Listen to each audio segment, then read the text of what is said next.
How fair and balanced is the BBC's news coverage of the latest crisis in Venezuela on Saturday the 2nd of February 2019?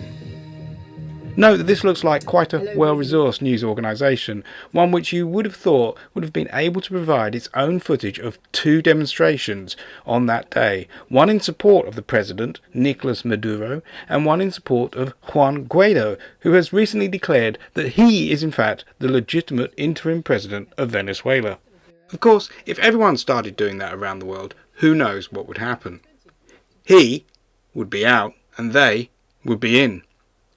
She would be out, and he would be in. Or perhaps him, or my pet dog.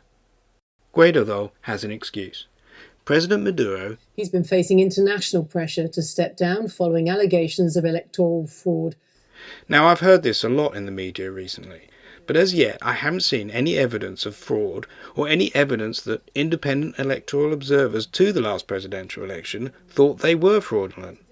We are none the wiser from the BBC's anchor, but let us go to the well-respected international correspondent, Orla Gurin, and hear from her report. Maybe she at least can shed some light. She begins, rather portentously. The opposition called, and from early morning they came.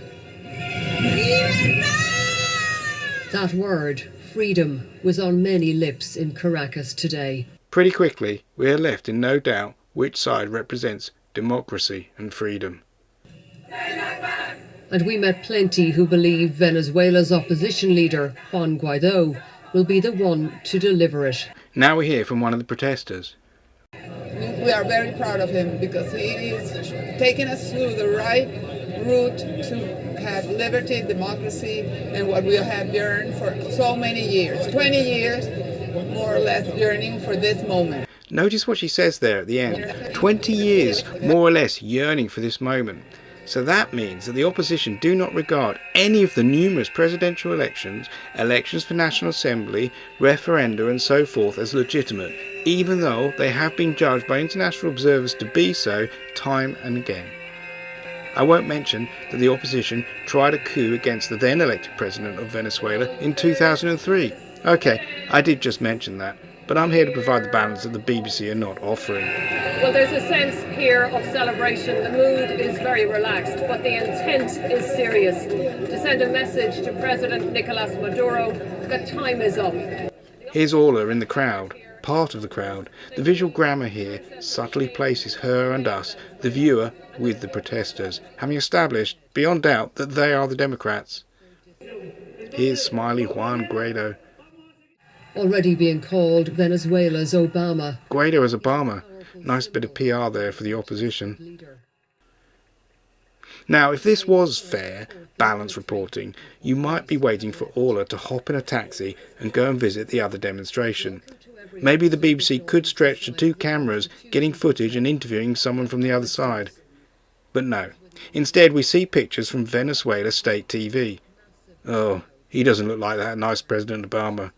And oh look, how blurry the images are. They do not even have standard definition. That must be a sign that something is amiss. And Orla underlines the subliminal message. Massive crowds that some claim were suspiciously large. Who made this claim? Why is Orla regurgitating this unsourced claim? What does it even mean? That the images are doctored? That people were paid to turn up? Maybe, if Orla had turned up at the demonstration, she could have judged for herself instead of relying on unsourced hearsay. Oh, that's better. We're back with the real people. Camera in the crowd, clear images. There's nothing suspicious about these people. These are the people who deserve our support. The grammar of the visual images and Orla's narration makes that very clear.